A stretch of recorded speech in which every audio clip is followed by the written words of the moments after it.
बहुत सारा भक्त जनों का मन में ये प्रश्न आता है, क्या जी। भगवान श्री कृष्ण जब जन्म हुआ था, क्या वाकई उनका एक शरीर था, जैसा हमारा शरीर होता है, हम्म। हाथ पैर सर सब कुछ रहता है, हम्म। तो उनका भी क्या ऐसा था, या इट इज़ जस्ट हम लोग मन में कल्पना में ये सोचते हैं भगवान श्री कृष्ण वाज देयर। हम्म।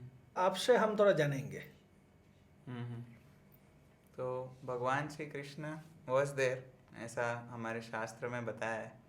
जैसे कि भगवत गीता में कृष्ण ही कहते हैं, यदा यदा ही धर्मस्य ग्लानिर्भवति भारत अभ्युत्थानम् अधर्मस्य तदात्मानं सृजामि अहम। मैं आता हूँ जब भी मेरे को धर्म का संस्थापना करना रहता है। परित्राणाय साधूनां विनाशाय च दुष्कृतां धर्म धर्म संस्थापनार्थाय संस्थापनार्थाय संभवामि संभवामि युगे युगे युगे। युगे। हाँ। राइट। तो भगवान आते हैं। अब लेकिन भगवान जो आते हैं उनका शरीर हमारे शरीर के जैसा नहीं रहता है। जैसे भगवान भगवत गीता में ही कहते हैं, जन्म कर्म च मे दिव्यम, मेरा दिव्य जन्म है और मेरे कर्म भी दिव्य हैं। एवं यो वेत्ति तत्वता, जो ये चीज़ को समझ लेता है, त्यक्त्वा देहम पुनर्जन्मा नहति, उसको पुनर्जन्म नहीं लेना पड़ता, वो मेरे धाम वापिस आ जाता है। ओके। वो इतना ही समझने का बात है कि कृष्ण का जन्म और कर्म जो है वो दिव्य है। कैसे दिव्य है? जैसे हम जन्म लेते हैं तो हम निर्वस्त्र होते हैं, रोते रहते हैं, बेसिकली एक नॉर्मल बॉडी में जन्म लेते हैं। लेकिन कृष्णा ऐसे नहीं थे। कृष्णा ने जब जन्म लिया तो कृष्णा वस्त्र पहने हुए थे, आभूषण पहने हुए थे। कृष्णा फिर देवकी और वसुदेव के सामने आए तो चार भुजा वाले रूप में आए और उनको बोला कि मेरे को वृंदावन ले चलो। तो ऐसे किसी बालक का जन्म नहीं होता। और हम देखते हैं भगवान ऐसे भी आते हैं, जैसे नरसिंह देव के रूप में आए तो एक पिदर से आए, तो वहाँ पे उनका कोई माता और पिता नहीं थे। तो वो देवकी और वसुदेव ने प्रार्थना किया भगवान से कि प्लीज़ आप हमारे बच्चे के रूप में आइए। तो उनके प्रार्थना का रिस्पॉन्स देने के लिए, उनके प्रार्थना को स्वीकार करने के लिए भगवान उनके पुत्र के रूप में आए। और कर्म भी दिव्य है कृष्णा का। जैसे हम देखते हैं जब भगवान 5 दिन ऐसा कुछ के थे तो पूतना राक्षसी आई थी, मतलब बहुत छोटे थे। तो भगवान ऐसा नहीं है योग किए फिर भगवान बन गए, ऐसा नहीं है। भगवान हमेशा ही भगवान रहते। वो जैसे ही आए उधर अपने धाम से इधर पृथ्वी पे आए थे और थे बॉडी में। प्रकट लीला उनका 5,000 साल पहले वृंदावन में था। तो लेकिन देखते 5 दिन के कृष्णा उसको जब पूतना मारने का कोशिश किया जहर पिला के, तो कृष्णा ने उनके बॉडी से पूरा जहर पिया, उनका बॉडी का प्राण भी हर लिया। और इतनी बड़ी राक्षसी जो 70 मील की राक्षसी वो बोलते, उनको 5 साल के बच्चे ने मार दिया। तो ये दिव्य कर्म है। अभी जैसे कृष्णा जब द्वारका में रहते थे, द्वारकाधीश, तो उनका सुधर्मा सभा था जहाँ रोज सुबह जाते थे।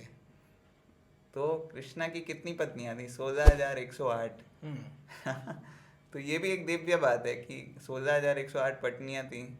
अभी हम तो सोचे हम अगर 16,000 पत्नियां, तो हम तो टाइम ही नहीं दे पाएंगे। हो सकता है एक पत्नी को 100 साल में एक बार टाइम मिले ऐसे। राइट।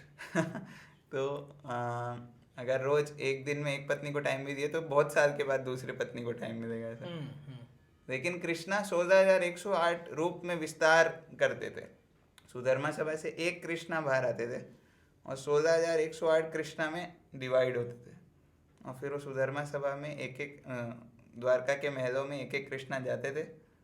और नारद मुनि एक बार आए थे द्वारका में, तो उन्होंने देखा पहले महल में गए तो कृष्णा चेस खेल रहे हैं, दूसरे महल में गए तो कृष्णा यज्ञ कर रहे थे, तीसरे महल में गए तो कृष्णा विश्राम कर रहे थे। एक ही कृष्णा सेम, लेकिन अलग अलग एक्टिविटी कर रहे थे। चौथे महल में गए तो कृष्णा अपनी वाइफ के साथ बैठ के कुछ बात कर रहे थे।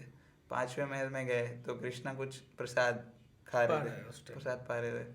तो नारद मुनि देख के अचंभित हो गए, अरे भगवान। और हर जगह नारद मुनि आते तो भगवान उनको वेलकम करते थे। आप बहुत दिन बाद आए, आप थक गए होंगे, उनको स्वागत करते थे अपने घर में। तो ऐसा नारद मुनि एक एक घर में जाके देखे। और फिर ये महलों में जब सुबह सुबह भगवान सुधर्मा सभा में जाते थे तो सारे महल से बाहर आते थे और एक साथ जुड़ के एक हो जाते थे।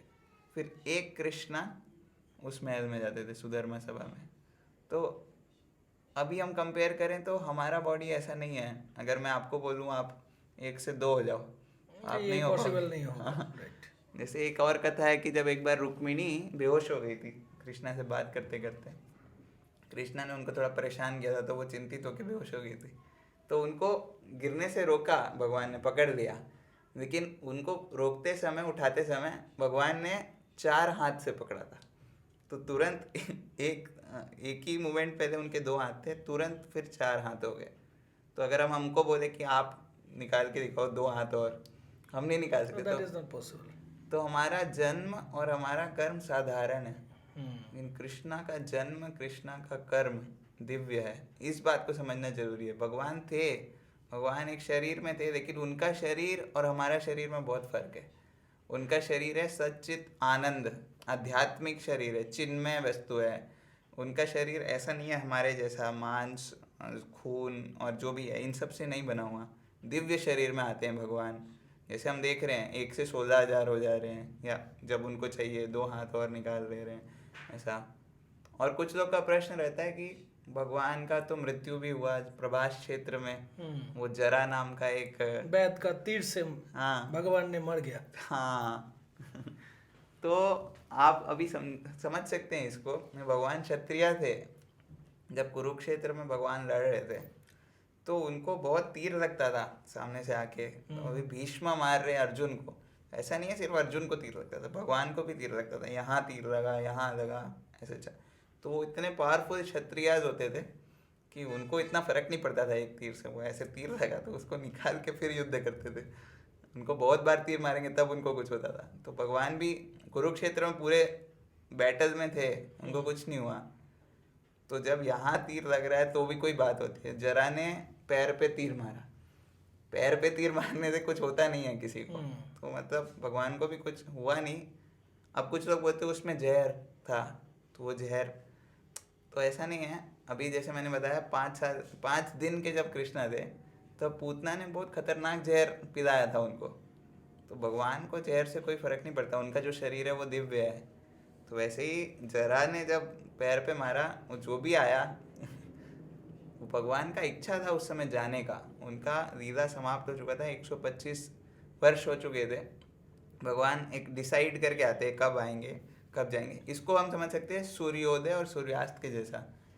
जब सूर्योदय होता है तब हमको दिखता है सूर्य, जब सूर्यास्त होता है तो सूर्य कहीं और चले जाता है, हमको लगता है सूर्य नहीं है। पर सूर्यास्त हो गया इसका मतलब ऐसा नहीं है सूर्य नहीं है। सूर्य ऑल टाइम रहता है। हाँ, भगवान अपने धाम से आए, अभी उनको जब वापस जाना था वापस चले गए, और फिर वो हो सकता है किसी और लोक में लीला करना फिर से स्टार्ट किए, या वो अपने धाम वापस गए और वहाँ पे नित्य लीला चलता है उनके भक्तों के साथ, जहाँ पे हमको भी जाना है एक समय पे, और भगवान के साथ नित्य लीला में पार्टिसिपेट करना है। हाँ, भगवान चाहते हैं हम इंजॉय करें और आनंदित रहें हमेशा उनसे प्रेम की आदान प्रदान करके। तो मनुष्य जीवन का यही एकमात्र लक्ष्य है। हाँ, कि हमें भगवत धाम वापस जाना है, भगवान के धाम। और वो जाने का रास्ता या एक उपाय या एक तरीका क्या है कि हमें ये हमेशा समझना है कि भगवान का जन्म और कर्म दिव्य है। जन्म कर्म च मे दिव्यम एवं यो वेत्ति तत्वता, जो इसको तत्वता समझ लेता है कि मेरा जन्म और कर्म दिव्य है, त्यक्त्वा देहम पुनर्जन्मा नयति मामेति, उसका देह त्याग करने के बाद पुनर्जन्म नहीं होता और वो मेरे धाम में मामेति, मेरे पास वापस आ जाता है। ऐसा। धन्यवाद। हरे कृष्ण।